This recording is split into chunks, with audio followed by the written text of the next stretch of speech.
Madam Chairman, why do we have to submit it? This is about transparency. This is about the budget of the House. May question na nga kung bakit MOOE natin by by certification. So bakit hindi natin ipakita kung paano ginastos? Yan lang naman ang tanong eh. Kung yun ang sagot niyo, kasi last year, ganon, yung House hindi dumaan sa pre-plenary, tapos sinagot lahat ng tanong sa plenary. Eh bakit lahat ng departamento pinadadaan natin tapos tayo hindi?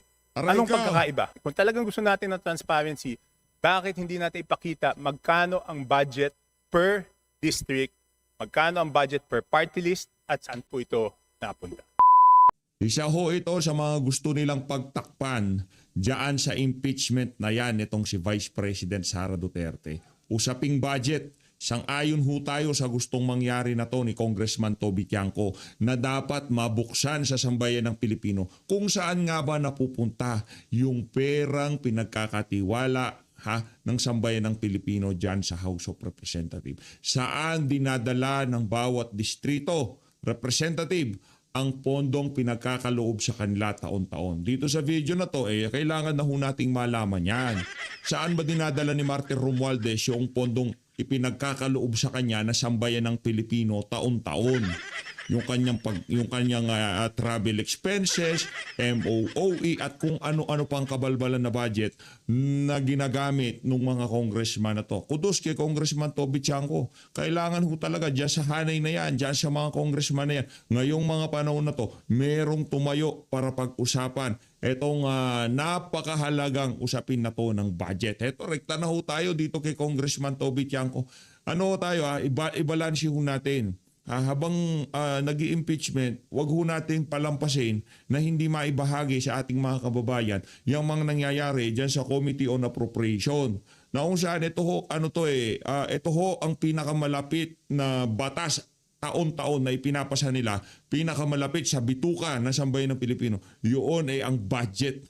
Malapit din sa bituka ng mga krokodil kasi dyan sila kumukuha ng kanilang nanakawin. Bantayan ho natin to. Wag ho tayong magpa-distract. Yung impeachment, nandyan na yan. Ngayon, ang gusto kong mangyari nitong mga walang yang politiko na to, makalimutan natin ang isa sa pinakamahalagang usapin ngayong mga panahon na to. At yan ang usapin ng budget. Bantayan ho natin ang magkanong makukuwang Confidential and Intelligence Fund ni Marcos Jr., magkanong MOOE na naman ang ibibigay nila kay Martin Romualdez, gaano kalaking travel expenses ang ilalaan dyan sa House of Representatives, ang kanilang media bureau kung magkano ang kanilang ilalatag na ipamimigay dito sa mga mainstream media na nagko-cover sa House of Representatives. Marami ho tayong dapat bantayan dyan. Rekta ho tayo kay Congressman Toby. Kudos muna, palakpakan natin. Let's go, Congressman Toby Tiangco. Past. Pero nakita ko po yung schedule. May we now recognize from the Independent, Representative Toby Tiangco.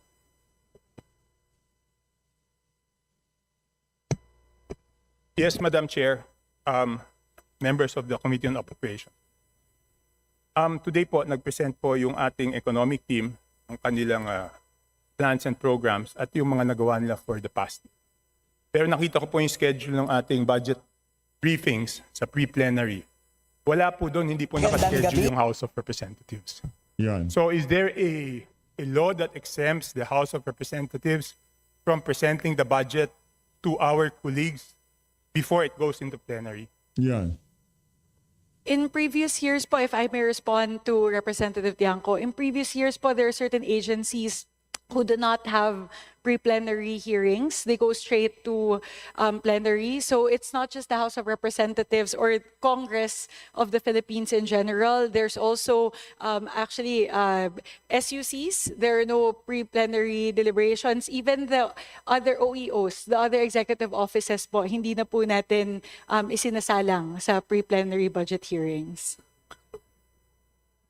Pero po, Madam Chair, ang laki po ng budget ng House of Representatives, no? Yan. Nasa 30 plus billion. Halos kasing laki lang siya ng DOST. 30 plus billion budget ng House of Representatives. Pambira, kaya pala maraming pambayad itong mga crocodile na to doon sa kanilang mga private prosecutor eh. Kaya pala lahat ng naratibo sa mainstream media puro pabor dito sa administrasyon na to. 30 billion pala ang budget ng House. Pambira naman. Kaya pala tumatambay dyan si Ligutan at Kapunan. So bakit Joke hindi lang. po natin siya idaan sa pre-plenary hearings? Kaya Kasi nga, dapat natin malaman kung paano ginastos yung budget ng House Yan. noong 2025, paano ginagastos yung 2026, at ano po yung basihan ng 2027 budget proposal. At kadalasan, nagpropose po ang House ng insertion na mas malaki pa doon sa original budget. Just Aray like ko. 20... ganon. Original budget, tapos merong insertion na mas malaki pa doon. Halimbawa, 30 billion, minsan umaabot ng ilan? 40 billion yung insertion. Palakpakan ho natin yung mga kawatan ng mga congressman. Pambihira. 2026, no? 16 billion lang po ang NEP natin, pero ang total budget is 35 billion. So mas malaki pa. Tapos hindi man pre-present, paano po kami magtatanong sa plenary kung hindi naman pre-present po sa budget briefing yung mga pinagkagastusan? So I would like to request, kung wala namang legal exemption o constitutional provisions that exempt the House of Representatives, we must go through exactly the same process as other departments. Dapat po ipresenta po yung budget ng House of Representatives. Yan. Kung wala po tayong tinatago. Definitely po, Kong Toby, definitely wala po tayong tinatago. Bakit hindi pinipresenta taon-taon na lang? Ang budget nyo dyan sa House of Representatives, lagi na lang sikreto. Lahat na lang ng ahensya mula sa Office of the President, Vice President, DOH, lahat ini-scrutinize nyo eh. Pero itong budget nitong mga crocodile ho na to, nakakalungkot lang isipin na ganito lokohin nitong mga individual na to dyan sa House of Representatives, masambayan ng Pilipino. Huwag naman nung ganyan, masyado naman nung kayong garapal, di ba? Kung makapagtanong kayo sa bagay doon sa mga ahensya, kasi pagka yung isang congressman, meron siyang interest doon sa ahensya na yun. Pagka hindi pinagbigyan, next budget deliberation, talagang gigipitin nila yan. Yan na yung cycle sa bansa na to. Pagka hindi napagbigyan sa yung mga congressman sa iba't ibang ahensya na linalabi nila, makita tayo na next budget deliberation. Ganon ho yan. Worst case scenario, kung ikaw ang secretary, ay malaki issue, matindi-tinding issue ang kaharapin mo. Anyway, labas na ho yan. Dito lang ho tayo sa budget. Ganyan ho kalala ang anomalya dyan sa House of Representatives. Ganyan ho talaga kalala. Nakakalungkot.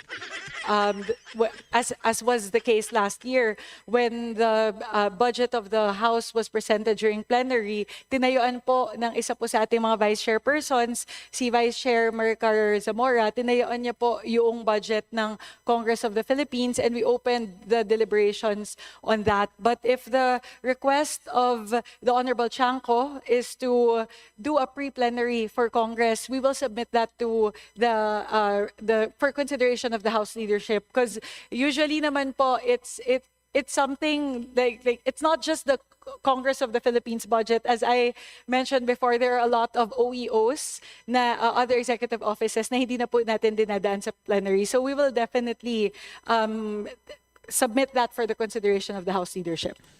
Madam Chairman, why do we have to submit it? This is about transparency. This is about the budget of the House. May question na nga kung bakit MOOE natin by by certification. So bakit hindi natin ipakita kung paano ginastos? Yan lang naman ang tanong eh. Kudos dito kay Congressman Toby. Yes Again- or no? Yes po. We are one with you, Representative Chanco, in Ma'am, you are one with pushing me, for but you are just transparency. You're circling around the question. So I want to know bakit ayaw natin i-pre-plenary yung budget ng House of Representatives. Kong Toby, just to be very clear, we are not saying no.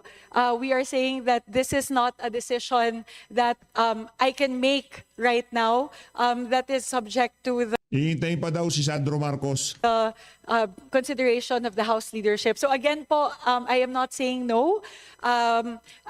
Again, we've done so many reforms to promote transparency. We've done the BARC, bukas na po lahat ng mga amyenda, pinapakita po natin line by line, not just in the House, in the level of the House of Representatives, but even at the level of the Bicameral Conference Committee, pinapakita na rin po natin lahat ng amendments. So again, if this is a push towards transparency, most definitely po, we will support this, but this is not a decision that we can make at the moment. This needs to be submitted for the consideration of the House leadership. Madam Chair, you're not saying no, but you're not saying yes also. Diba? I mean, ano bang problema? What is the problem? Why don't we ask the House leadership? Nandyan man si Speaker, nandyan man si Madjo. Ba't di lang natin tanongin? O yung ano, kasi yung budget nila eh. Yung mga kukurakutin ng MOOE. Hindi pwedeng pakialaman yun, hindi pwedeng mapag-usapan yun. Malalaman ng sambayan ng Pilipino magkano ang allocated travel fund para kay Martin Romualdez, kay Boji D, kay ganito, kay ganyan. Diba? Kay Sandro Marcos, magkano kanyang MOOE. Hindi pwedeng mapag-usapan yun, Kontobi. Again po, I am unable to say yes or no to that question because it is not my decision to make.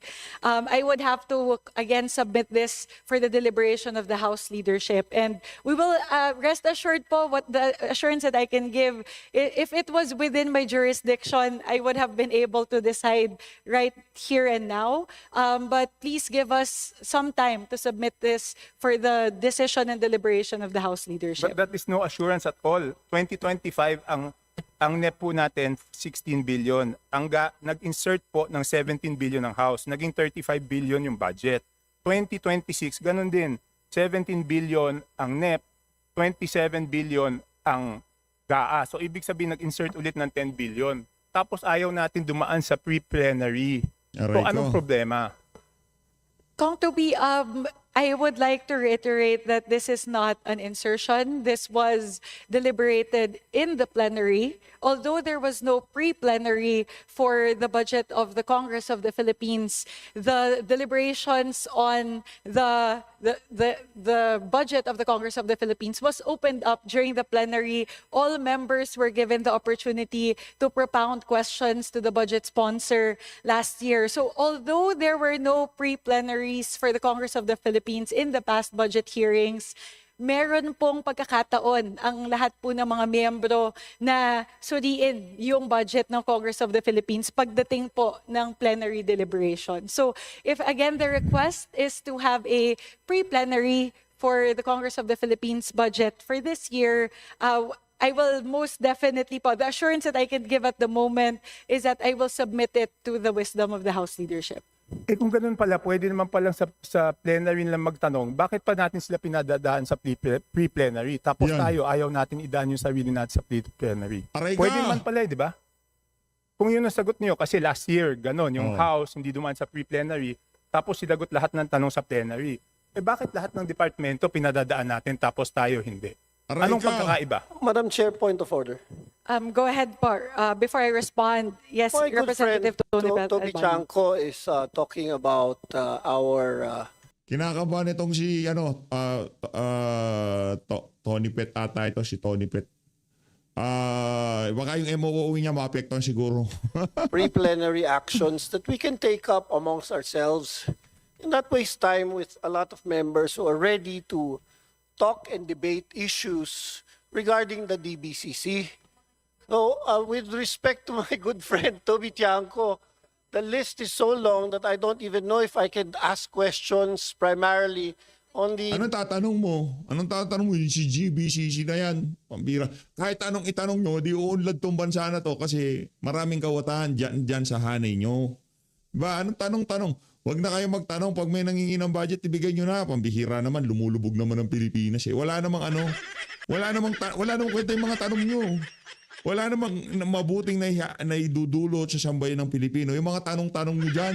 national and local concerns later on with our friends who have prepared this. And this has been an ongoing practice to have the DBCC. So if this is a concern, my point of order, Madam Chair, is if it is concern about scheduling, maybe we can take this up with the permission of Congressman Toby, with the leadership, and not waste the time of members and also Bakit? Kinikilabutan ka ba dun sa mga sinasabi nitong si Congressman Toby Tiangco? Ha? Malaki ba MOOE mo, Brad? our guests here Tatanong ako, di kita pinaparatangan. in plenary. If that is okay, that is a point of order that I'd like to Okay, if it's a point of order, I will explain and I would like the chair to rule. If it's a point of order, I will not appeal. I'm just saying, kanina po sinabi, 11 trillion po ang sinabmit. Binawasan po lahat ng departamento, ginawang hindi po dapat ibawas sa time ko yun. Kasi point of order po yan. Hindi po dapat ibawas sa oras ko yung sagot ko sa point of order niya dahil hindi ko po tanong yan. Okay, kanina po sinabi 11 trillion.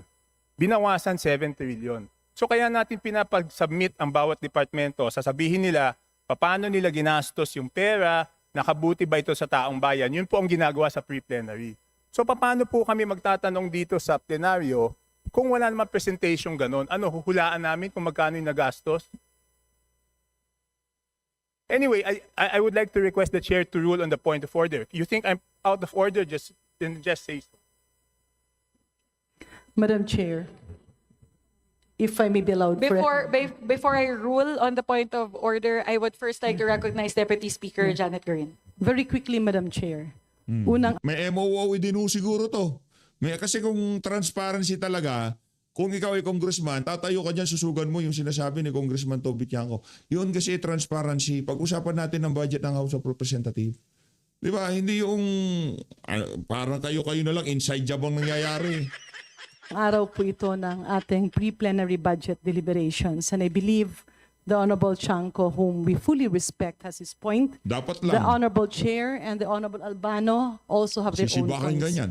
May I recommend, Madam Chair, that instead of ruling on matters that will create animosity, may I be allowed, Madam Chair, to propose the following: that the concern of the Honorable Chanco be referred to the Committee on Appropriations and be deliberated as soon as possible.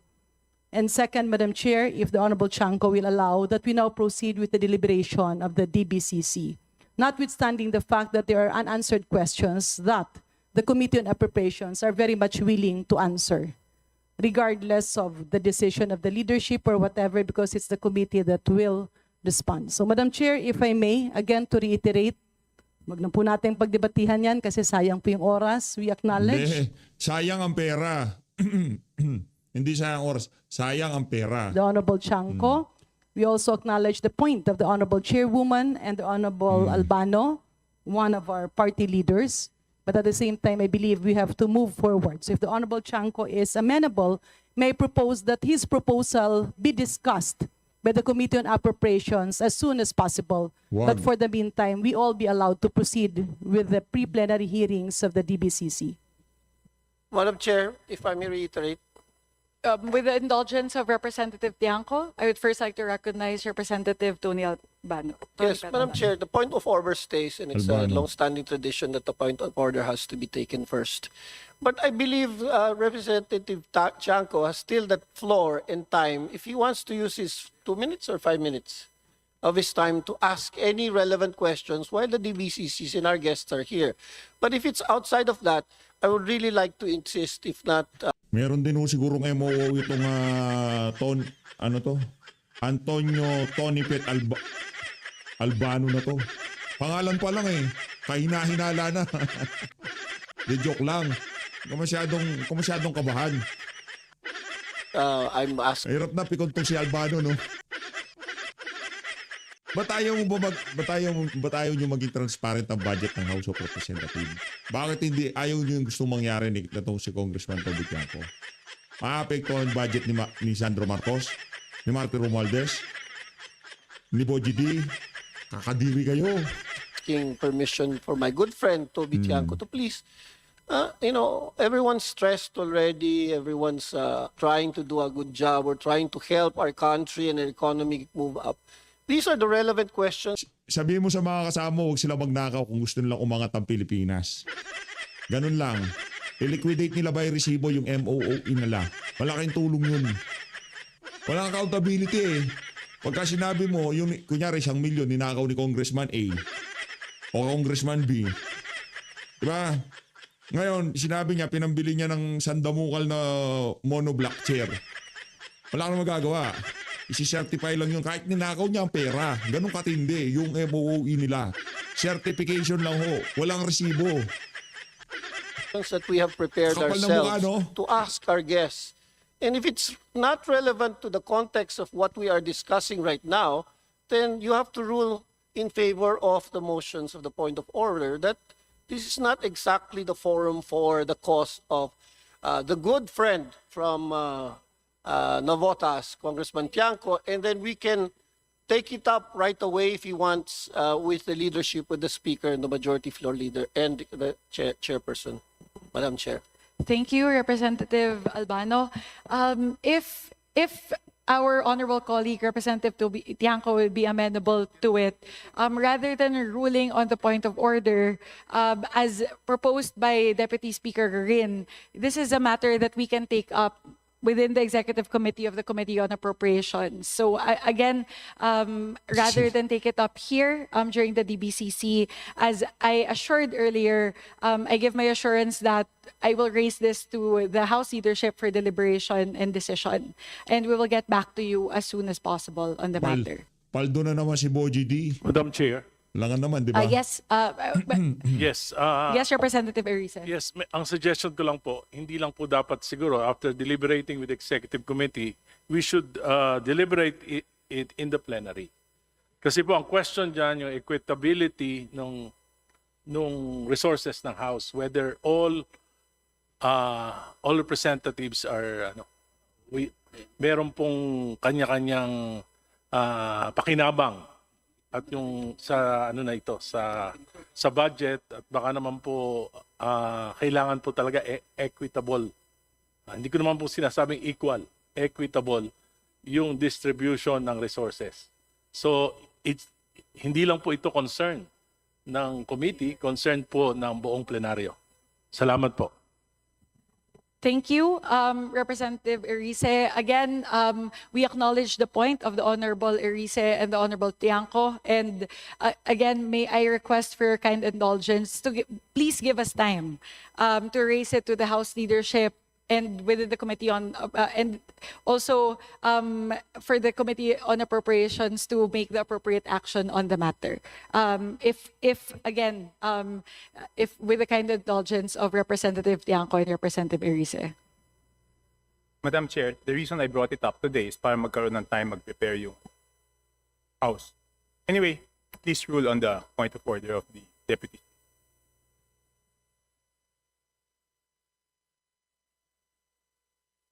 Yeah. Madam Chair, may I request for a few minutes suspension? May I request for a few minutes suspension? Briefing is suspended. Please proceed with other questions that you have for our agencies present here today. Okay. Thank you very much. Ito, Madam Chair, last year, kaya kailangan ulitin to, last year ko po to tinanong. Nung third reading, and I even wrote you regarding this, no? Malaki po yung kontrobersya sa DPWH projects, no? Yan. I requested last year nung nag-third reading, I requested the chair na ilabas yung budget per districts at ilabas yung budgets per party list. Summarize, para alam natin magkano yung total per district at magkano yung total DPWH per party list at saan pumunta yon. Ngayon lumabas na po yung NEP ng DPWH. I am requesting again na sa NEP pa lang, i-post po natin sa ating website yung budgets per district para makita ng lahat yung mga budget ng DPWH per district at yung budget ng DPWH per party list at saan po ito napunta. Sasabihin ulit, hindi po ito kasama sa DBCC.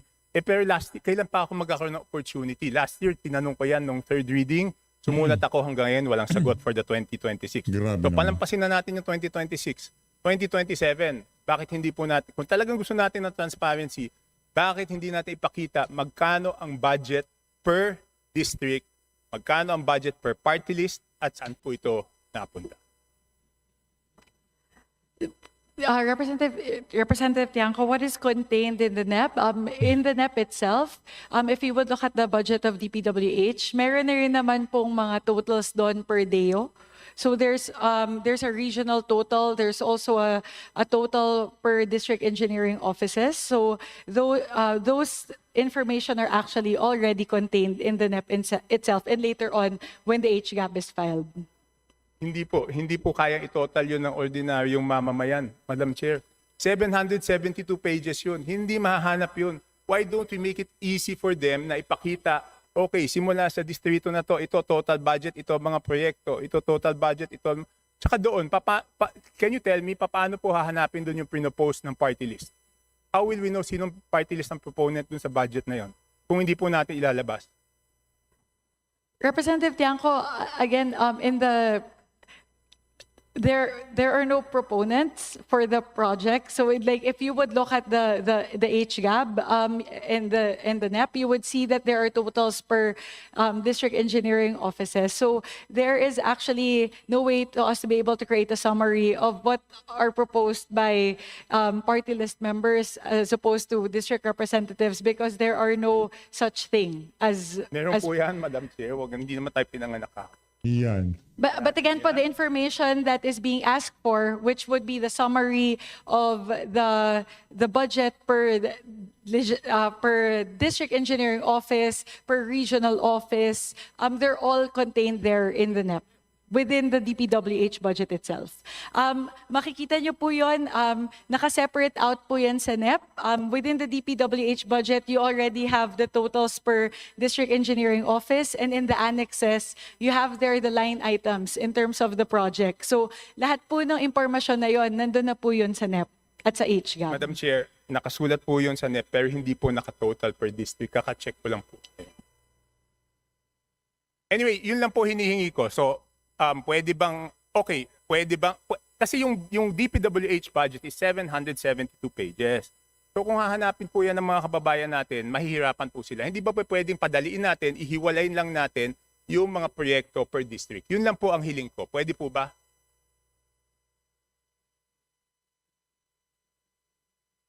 Per district. Para magkaalaman ka agad. Per district tayo dyan, per district. Di ba? Tapos gusto nila, tapos hinahanap nila yung confidential fund ni BP Sara. Hindi nga alam na sambay ng Pilipino kung saan napupunta yung pera pinagkakatiwala natin dito sa mga ulupong na to. Di ba? Hindi natin alam. Swansing, yung MOOE mo, liniquidate mo ba na maayos? Yung travel expenses si Martin Romualdez, medyo malungkot na yung mga Biyernes Santo na mukha. Hindi na ata tayo hindi na ata tayo makaka-jackpot dito sa ano na to May I defer Kapal na mukha niyo. for the answer Nakakaya kayo. the expert on the matter, the Vice Chairperson of the Committee on Appropriations, defending the budget of the Department of Public Works and Highways, Representative Romeo Momo, to respond to the query of the Honorable Chanco. Yes, Madam Chair, thank you. Ang totoo lang, in every DEO, mayroon tayong total budget and then mayroon ding naka-line ng mga projects, no? So, ang ibig sabihin siguro ni Honorable Chanco is yung mga nakalagay ng mga project ang ipa-scale natin, ano, i-post natin. But yung projects na yun madaling hanapin sa mga DEOs, no? DEOs natin, in fact, sa mga accounts ng mga DEOs, yung mga yung Facebook accounts ng mga DEOs, nandoon naka-post yung ating mga projects. Madam Chair, hindi po para sa atin yun, para sa kababayan natin, para madali nilang makita. Hindi po para sa akin. Dahil tayo, pag hiningin natin sa DO, ibibigay. Pero may mga projects po na nasa NCR, nasa region. Hindi po siya nakatotal per district. Pero dapat yun, pasok dun sa district. So ang hinihingi ko lang po is pagsamahin, simplihan, para makita ng kababayan natin ano po yung budgets per district. Yun lang po. Well, I think, Madam Chair, yung pinapost naman din ng mga regional offices at saka region is not for us, congressmen, but it is for everyone, especially doon sa constituents natin, doon sa ating mga distrito. Madam Chair. Madaling ma-access po yon sa lahat ng mga DEOs, mayroon silang... Hindi, huwag ganun. DEOs. Gusto namin sa national television, pag-usapan natin lahat ng gusto pag-usapan nitong si Congressman Toby Tiangco, madali. Ikaw magkano MOOE mo? Publication. Wala. Oh, very good. Palakpakan natin siya. Wala daw, sabi niya. Hindi ko alam. Madam Chair, very quick clarification with the question of Kong Chanco. Yes, given that the time of the Honorable Tiangco is up, yes, I would now like to recognize Just a very Deputy quick- Speaker Janet Green. Quick clarification para lang pong malinawan. Hindi po kasi magkapareho ang DPWH District Engineering Office vis-a-vis sa Congressional District Office. And sometimes it's a misnomer kasi yung ibang congressional district, akala mo halos walang budget, but actually hindi kapareho nung District Engineering Office and yung Congressional District Office. So if I may, Madam Chair, may we request, for purposes of answering the Honorable Chanco, that he be instead furnished a total allocation on a regional basis that will be more reflective of equitable distribution, if indeed it is. Madam Chair, since the Honorable Garin replied to my manifestation, can I be given a chance to reply? Yes. Go ahead, Representative Chanco. We'll give you, with the indulgence of the other House members who are listed for interpellation, may we give the Honorable Tiangco time to manifest? Would that be amendable? Okay. With the concurrence of the other House members, Honorable Tiangco, go ahead po. Madam Chair, the only reason I will manifest is because there was a reply. No? Otherwise, I would have been finished. No, yun lang nga po. It's exactly the reason why. Kasi nga iba po yung District Engineering Office, iba po yung Congressional District. Kaya nga ang sinasabi ko, palabasin kung ano yung budget per Congressional District. Kasi nga po yung per District Engineering Office does not mean na yun po yung budget sa distrito na yun. So yung sinasabi po ni Congresswoman Garin, yan po ang precise reason na gusto ko hiwalay siya per district. Yun lang po, Madam Chair. Thank you, Representative Tiangco. Thank you, Representative Garin. We will again relay this. Madam This is a Chair. matter for DPWH. Madam Chair, Yes, Representative Arisa. very brief interjection. Importante lang po. I think the DBCC can answer that question. Kasi dumadaan lahat ng budget, binabawasan nga nila yung allocation. For example, for DPWH, may mga regional, national, district allocations. So ano pong basis ng DBCC? Anong parameters in determining ano yung mga proyekto na importante in terms of need, in terms of population, in terms of land area? Ano po ba ang basis nitong mga allocations na ito per district, per region, at yung mga national projects? Meron po kayong parameters niyan? Okay, we'll allow Secretary Kim to respond very quickly, and then we'll move to our next interpellator from the majority. Go ahead, Sec Kim. Madam Chair, Your Honor, as to the evaluation metric used, well, number one po, as per our evaluation, ang natanggap po natin ng mga proposal mula sa DPWH ay naka-arrange according to the implementing unit, which are district engineering offices. So ito po yung ating ginamit sa pag-evaluate, gayon din po sa paglagay po at pagrekomenda ng amount na napunta po sa National Expenditure Program. As to the requisite formula, number one po, we will defer to DPWH on a more detailed or specific formula dahil po sa level po ng DBM, pangunahin po sa aming naging evaluation yung implementation readiness ng bawat isang proposal, completeness po ng mga dokumento na magpupruweba na the projects submitted and part of the NEP are implementation ready at kompleto po yung mga dokumento mula sa project profile, program of works, gayon din po yung tamang geotagging dahil dito po nakabatay yung ating layunin na masiguro na maiwasan o mawala po yung posibilidad na maging mga ghost projects muli po yung mga proyektong nakasaad po sa NEP. So ito po yung naging pangunahin na metric na ginamit po ng DBM in evaluating the public works proposal submitted by the DPWH. Thank you, Sec Kim. We'll now move to our next interpellator from the majority, Representative Salvador Plato. Thank you, Madam Chair, to our dear colleagues and our esteemed guests from DBCC and their staff. Magandang hapon na po sa inyo lahat. Madam Chair, alam naman natin na I am from Bulacan. Nako, I was happy pag naririnig, kaano-ano mo si Joel Villanueva?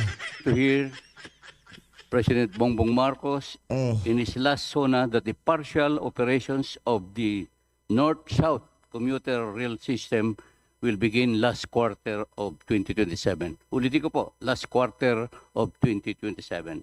This partial operation will cover West Valenzuela City to Malolos City or 25 kilometers sa 7 stations na manggagaling po ng Valenzuela papuntang Malolos. To achieve this partial operation, how much funding the DOTR requests for this segment of NACR for 2027? And how much was allotted in the National Expenditure Program? I really hope, Madam Chair, the Secretary of DBM, you match the President's desire of the partial operation of the North-South commuter system in Bulacan with appropriate funding and timely release of the budget. At nasabi din ng ating Pangulo na the other segment, yung manggagaling naman sa Malolos, papuntang Clark, will be operational by 2028. How much was did the DOTR request for this segment also? At magkano po ang nailocate talaga sa NEP? Alam ko, Mr. Chair, Madam Chair, na during the time of Secretary Bautista, panahon pa ni Undersecretary Cesar Chavez, napag-usapan na namin po ito eh. Kaya sana yung ating pinapangako ng ating Pangulo at inaasa, nakikinig po ang buong Bulacan at buong Region 3 hanggang Pampanga. Thank you. I would like to address this question to our Secretary of the Budget. Secretary De Leon, please. Madam Chair, Your Honor, alinsunod po sa naging pronouncement ng ating Pangulong Ferdinand R. Marcos Jr. na siguraduhin ang partial operability ng North-South Commuter Railway, particular na po ang northern segment. As a matter of fact, ito pong proyekto na ito ang may pinakamataas na increase kung ikukumpara po natin yung 2026 GAA level up to the 2027 NEP level. So for the information po ng ating Honorable Plato, for North-South Commuter Railway, ito po ay magkasama na po yung north portion and even the south portion dahil isang system po ito. Ang total proposal for the 2027 NEP is at 123.843 billion pesos. Mas mataas po ng 95 billion doon po sa kanyang 2026 GAA level or about 330% increase. Ang increase na ito po ay may layunin na matupad nga po yung ating target na partial operability ng northern segment. Kaya po kailangan pong mapabilis yun pong ongoing construction work para matupad po yung target natin na partial operability by end of 2027. Secretary, dapat siguro ano po at be technical man also. Kailangan yung binigyan nakapropose dito kasi 123.84 billion. Ito ba ilan yun sa first segment ang proposal at saka ilan ho sa second segment? Gusto ko lang malaman po kasi kailangan talaga matapos sana ito at inaasahan po namin sa Bulacan saka sa Pampanga. Kailangan yung pondo nito huwag na mabawasan, Madam Chair at saka Secretary De Leon. Honorable Chair, Your Honor, bagamat hindi po available sa amin sa ngayon yung breakdown between the north and the south segment, in our discussions po, kung mababalikan po namin ng tama, malaking bahagi po ditong proposal is really for the northern segment. Alinsunod po sa pronouncement po ng ating Pangulo. But we'll get back to you on the exact figure, Your Honor, as to the breakdown of the 123.84 billion of the NECR system broken down based on the north segment and the south segment, Your Honor. Thank you, Madam Chair. Thank you, Secretary, for that response. I will just take advantage, Madam Chair. Nandito ang Secretary ng DepEd, Secretary Balisacan. In connection to the very timely and urgent struggles of our fellow Filipinos in the rising electricity rates. Kaya gusto kong may tanong sa ating Secretary Balisacan, kung meron po tayong statistics o datos na nagpapakita kung gaano kalaking bahagi ng budget ng isang pamilyang Pilipino ang napupunta sa kuryente. At lalo na sa mga mamamayan natin, mga pamilyang mabababa ang kinikita. At kapag tumataas ang presyo ng kuryente, ano ang nakikita nating pagbabago sa consumer behavior? Binabawasan ba ng pamilya ang kanilang konsumo sa kuryente? O alam naman natin, it's a basic necessity. Napipilitan lang silang magbawas ng gastos sa ibang pangangailangan gaya ng sa pagkain, edukasyon, healthcare, iba pa. Thank you, Madam Chair. Representative Plato, may I clarify to which agency that question is directed? Secretary Balas, sa DepEd po, sa DepEd, Madam. Yeah, Sa- the household spending ho sa kuryente is quite sensitive sa price of electricity. The share of the share of electricity cost, expenditures of a typical household, an average household in the Philippines is 5.3%. 5.3%. And that represents about something like 17,057 pesos per year. Average, it's much lower for the lower income groups. Madam Chair, salamat po sa inyong tugon, Secretary. Isa pang tanong na lang po, para mas maunawaan na rin namin dito sa Kongreso, nais ko po sanang makuha ang kasagutan ng aking susunod na tanong sa Central Bank of the Philippines. Nandito po sila. Since the prices of our goods and services are largely dependent on the prices of electricity, kasi ang mga industrial at mga manufacturing sectors ay gumagamit din ng electricity in their production. Kumbaga, interrelated po ang mga sektor na ito sa paggalaw ng kuryente sa ating bansa. Habang pataas ng pataas ang kuryente, pataas din ng pataas ang presyo ng bilihin. Dahil kailangan maipasa ito ng mga sektor sa nabanggit kong mga consumers. At ang pagdaloy o pass-through ay nagdudulot ng pagtaas na inflation. How does the Bangko Sentral ng Pilipinas resolve these issues of rising inflation? Thank you, Madam Chair. Deputy Governor, may you please respond? Thank you, Madam Chair. We are talaga naman sinusubaybayan din namin yung mga paggalaw ng iba't ibang components noong ating Consumer Price Index na kung saan yun yung nagiging batayan sa pag-compute ng ating inflation rate. Isa na ho dito yung sa electricity rates. So tinitingnan ho namin yun at tinitingnan din ho kung ito ba ay nagdudulot ng tinatawag na spillover sa iba pang mga presyo, yung paggalaw ng mga iba pang presyo na binibili ng ating mga kababayan. Ito ho ay lang kwenta, nagbobolahan lang ho sila. Ganito lang ho kasimple yan. Ha? Yung gusto ni Congressman Toby Tiangco, bago natin pag-usapan ng budget ng kung sino man ahensya ng pamahalaan, umpisahan natin sa budget ng House of Representatives. As always, maraming salamat po sa pag-support sa Page of Tweet. Mag-ingat ho kayo lahat. Natin Pilipinas.